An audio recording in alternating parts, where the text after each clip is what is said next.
It's Sara and Kay, and we are here with two fans who won their fan journalist time with Robbie Fowler.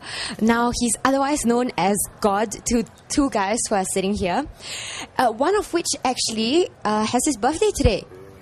So that's Prakash over here. 21? Yeah, 22 actually. Yeah. 22, how old are you turning? 32. 32 this year. And the other fan who won this experience is Lunyang. Hi. Lunyang. Yes. Okay, now, Lunyang, why do you like Robbie Fowler? For all his antics, his goal-scoring prowess. But I think mostly his antics. So what does it make you feel when you hear stuff like that?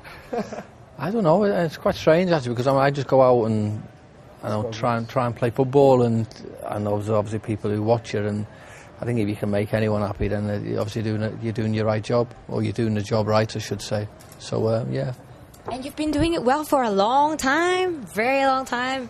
Yeah, probably too long now. Actually, some people are saying. I don't think so. People still want to see you, so I don't think it's been too long. Now, the fans have questions for you, so they're going to be fan journalists for about 10 minutes and ask you all the questions that they want to ask. No problem. So, Prakash, starting with you. So how do you feel like being called God by the Kops?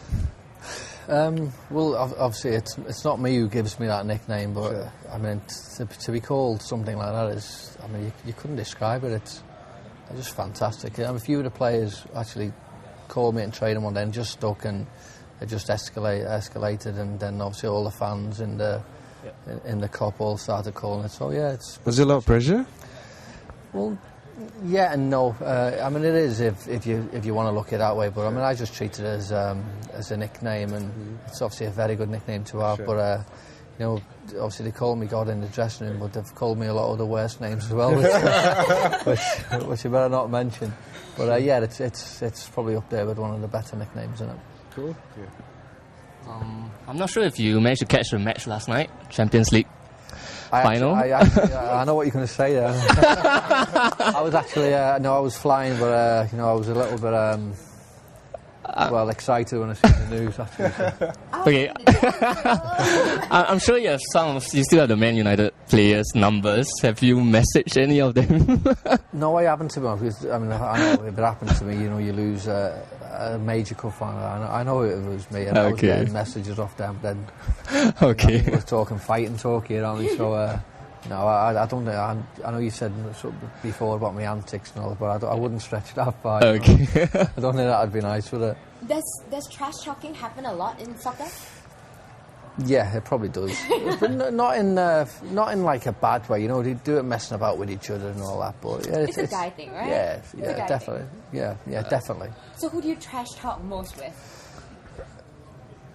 Everyone. Everyone. It's no one in particular. I mean, obviously the Liverpool captain, he phones me up, I phone him up, and we give each other stick. I'm big mates with Steve McManaman now, and anytime we're together, we absolutely just rip each other to pieces. You know, even with our friends, and we've got probably 5 or 6 good close friends, and that. And when we're all out together, then I mean, obviously the fact is I've played football and Steve McManaman have played football, then I think we probably get more stick off them than what we give them, you know. So yeah, I don't think anyone's safe, you know. No one's safe. Nice to know. Well, you have one famous banter, I think, is probably with Le Sceau. So did he ever take up your offer?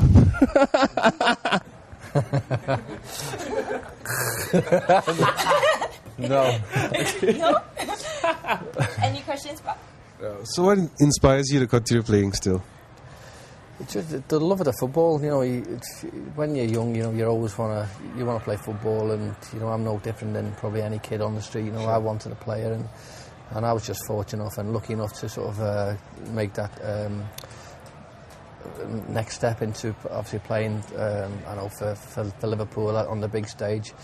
I mean, there's thousands and thousands of kids everywhere who are not as fortunate as me, and probably maybe if you a little bit more talent, but a little bit of luck I've had. But you know, it's the love of the game, and you know, if you work hard and you try hard enough, then I think I'm proof that anything can happen to you. Cool. I think kind of like dumbstruck right now. So like the questions, they had a lot of questions, and they're like, "We're next to God." So they're keeping quiet. I don't think many people know, but after the UEFA Cup win, when you all were celebrating, I distinctly remember you doing the worm celebration. Oh my God! Yeah, actually, my when I went home 2 weeks ago, my brother was watching the video, and he actually You saw a glimpse of it. He just said, "What are you doing?" I was just wondering why, how, when do you learn that? And I think when I was younger, I was a bit of a body popper. At that point of I can't time, believe you mentioned that. yeah, Because it was not until 2 weeks ago that that you realised. I thought, oh no, what have I done there? You know, what have I done? But I was So, heat of the moment sort of thing. Wasn't it? would you? It was good though. It was a good worm. Yep. It was a good worm. 2 thumbs up. Yeah, no, And definitely. what we class is your best goal celebration? I don't even know. I know what one you want me to say, but I'm not saying it. I wouldn't even know. I couldn't even tell you. I'd tell you what one where I changed. I know a lot of players do it now, where they take the shirt off and put the name on back to front. Okay. A lot of players do that now, and I should have painted that one because I was the first one to do that. You do that, okay. You also patented the first big signing in 1994, and then now everybody's getting a lot higher salary.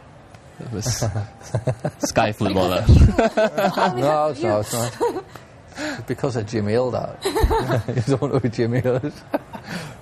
Now, what's your most memorable goal? You know what? They're all the same to me. Goal's a goal, and I mean I like tap-ins because I'm obviously a striker, and I like simple taps. Simple goals are what I like best.